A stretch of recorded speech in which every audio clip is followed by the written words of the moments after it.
Hello, it's Fellonius, the old yapper again. This episode might actually be better called Good Old Days. Because, do you remember the good old days when everything was so much better? Everything was more clearer, the air was cleaner, the sun shone brightly, and the TV programs were better, and the food was better. At least it had less sugar in it, and tasted like food should be tasted. And no, it didn't. It tasted of smoke, didn't it? Most people that I know of had parents that smoked inside. And to me that was totally normal. That was how you did. Of course you had to smoke inside. Where else would you smoke? I mean, come on. Go outside on the balcony to smoke? I mean, come on. I live here, God damn it. So I was also, when I started to smoke, like when I was 19 or anything like that, of course I did it inside. We had those ashtrays and stuff inside. And suddenly we'd stopped that. We stopped it because I don't really know why. What happened? The transition. I didn't really realize the transition, and I was part of it, so it's not a big deal. But let's go back again. My father and mother both smoked, and they both smoked inside. There was no talk about sitting by the fan or any outside or anything like that. And but they were pretty much very good at keeping their butts to the ashtrays or in the bins or anything. There wasn't that many cigarette butts laying about outside, mostly because their cigarettes was not filtered. So when you just stepped on it with a shoe, they broke into millions of people, and the rain could therefore easily take it away.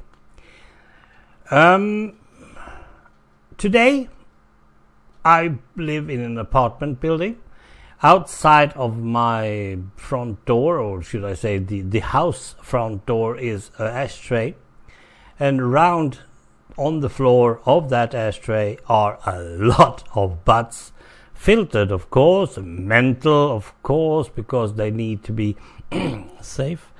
And I was thinking, why can't you just put it inside the ashtray? I mean, that hard can't be that hard. But no. And actually, it started even before that.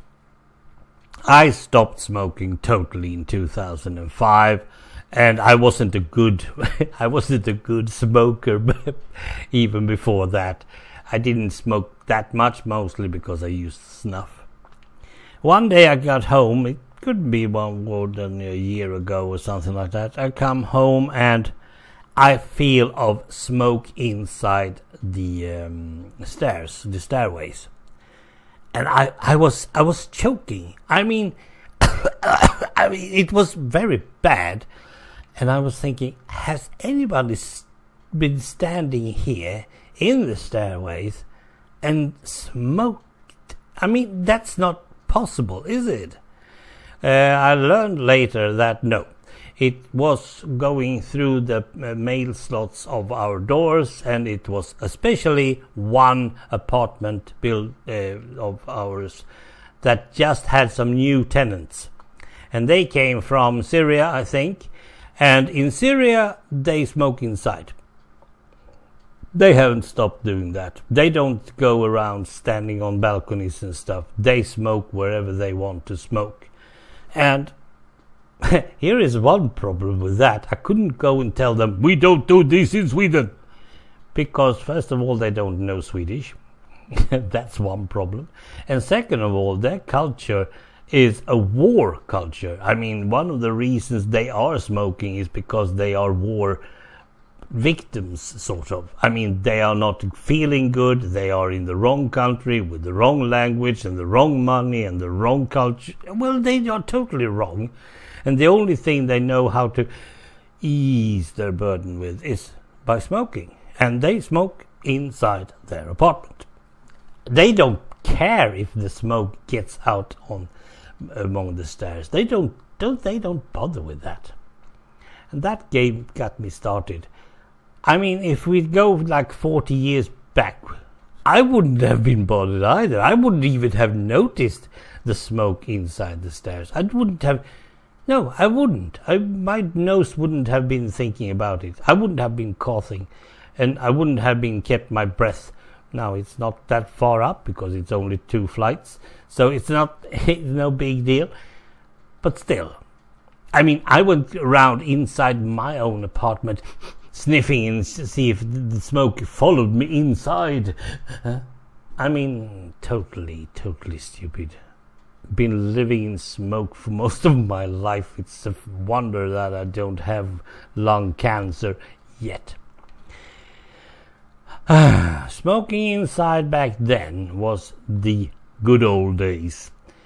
Smoking today inside is not the good old days. And as I said, I wasn't really aware of the transition.